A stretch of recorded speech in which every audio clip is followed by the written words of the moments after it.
2 months ago, my friend Liam, a cinematographer based in Toronto, told me he was in the phase of production of a personal project about men's mental health. He told me it was a short film that would be shot on 35mm film and there was no dialogue, only visuals. That got my attention right away, since first of all, I love 35mm film, even though I really haven't had the chance to work with it that much. And second, I know Liam is a great cinematographer, and I wanted to see how he would create a short film with only images and music without any dialogue. So I messaged him and I asked if he needed help. I was down to go and help for free, just to be able to see how is an entire shoot in 35mm. He replied to me saying that they actually were looking for someone to be able to shoot behind the scenes. And even though that is something that I don't do anymore, I accepted. To make it a little bit more fun for me, I thought it'd be fun to use an old 2001 Sony Handycam I have at home and give a little bit of an old look to the behind the scenes. So I ended up committing for 3 days, a few hours a day of my time, to go and capture the behind the scenes of the shoot. And the truth is that the experience was great. I got to meet the entire team, the director, producer, all the talent, etc. And most important, I got to learn and experience firsthand how they managed a full shoot in 35mm.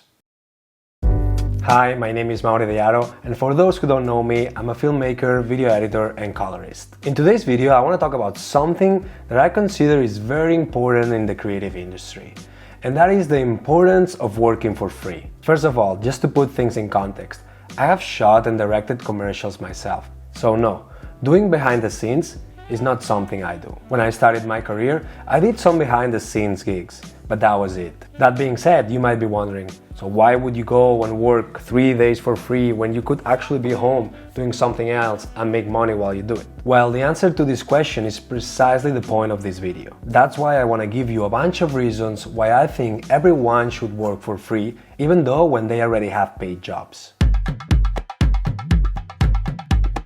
The first reason is very simple, and that is to help your friends. As you know, Liam is my friend, and I actually really understand what it means to produce a project from the beginning and having a low budget. In this kind of projects, it is very normal that a lot of the crew is actually working only for a slice of pizza and a few beverages. The truth is, Liam came when I needed help when I was shooting my iPhone 13 video. He had to take off 3 hours of his day and just come to my place to help me shoot that video. But I want to make clear that I didn't help Liam just because he helped me to shoot that iPhone video. Because first of all, he helped me for 3 hours and I actually helped him for 3 days. So I actually spent much more time helping him than he helped me. The reason I did it, it was because he's a friend. And when a friend needs help, you just go and help. As easy as that. And what's very important is that you understand that when you're helping someone else in a shoot, you should not be doing it expecting something in exchange.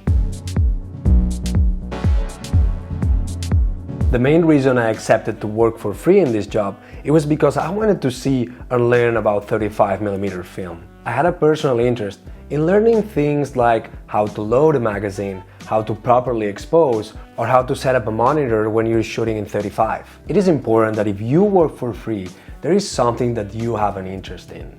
There is something that you will learn or something that you want to get better at, whatever it is. Your network is your net worth. I actually really love this sentence because the more people you get to connect with, the more opportunities you will have in the future. It's very easy to stay home complaining about not having enough jobs or not getting paid enough. And one of the reasons is probably because you're not networking. For me, going to shoot that behind the scenes was an opportunity to meet other creatives, like the director, the producer, gaffers, assistant cameras, even the makeup artists. And it's not that I became instant friends with them. But after 3 days, you get to know them, and now I actually have their Instagrams, so we stay connected. And what does that mean? Well, in the future, if I ever need a gaffer or an assistant camera or maybe a makeup artist, now I have all these new contacts in my Instagram and I can actually connect and work with them again. Or maybe the other way around, they remember me and I know who I am and what I do, and they reach out to me for some work. You never know.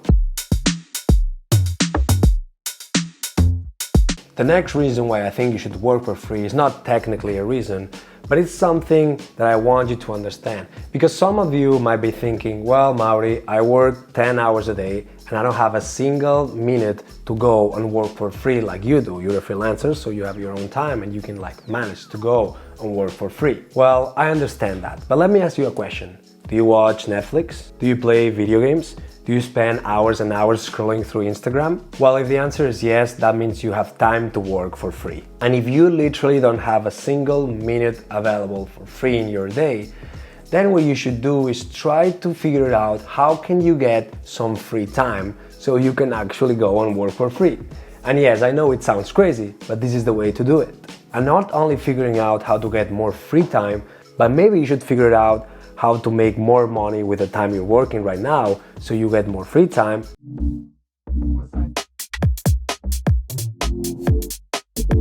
When you're helping out there someone in exchange of nothing, you don't really have that pressure of like you're being paid to do something. Therefore, you're more relaxed and you can actually observe and learn much better and faster anything that you have in front of you. Not having this internal pressure of having to do this perfect job, it actually plays on your favor when you're trying to observe and learn. You are worth what you get paid. I have no idea whoever created this sentence, but it couldn't be more wrong. Trust me, having an ego in any kind of industry will only make you a sad, arrogant, and not loved person. As you've seen, I already gave you a lot of reasons why you should be working for free. And does that mean then I'm worth nothing because I'm getting paid zero to do all that? Absolutely not. In my opinion, if someone is willing to work for free, that person has a much bigger worth than someone is saying, you need to pay me this amount for this amount of work. This is a very important one. Expect yourself to work for free, but not others. This means that it's not morally correct for someone or a company to ask you to work for free. It should always be the other way around. It's not the same if a company comes to me and says, hey Mauri, can you do this for free? Than if I go to that company and I say, hey, I'd like to help you and I'd like to do it for free. So don't mix these two concepts. This is very important. It always has to come from your side.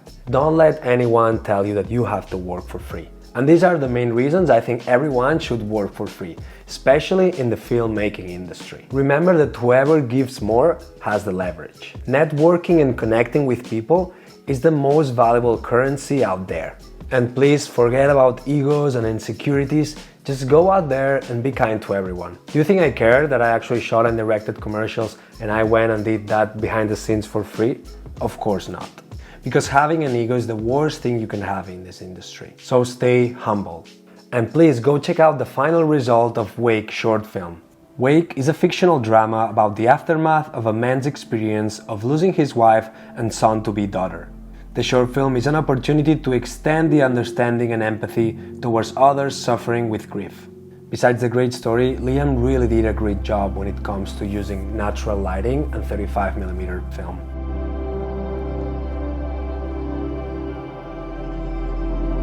The truth is, Liam and I, we were about to work together in a short film I was directing right before the pandemic started, and then COVID came and that's it. But hopefully now we can reconnect and plan it again and actually shoot it. And as always, if you like the video, please hit the like button. It actually helps me a lot to grow on YouTube. And if you like this kind of content, just click subscribe. And I'll see you guys very soon.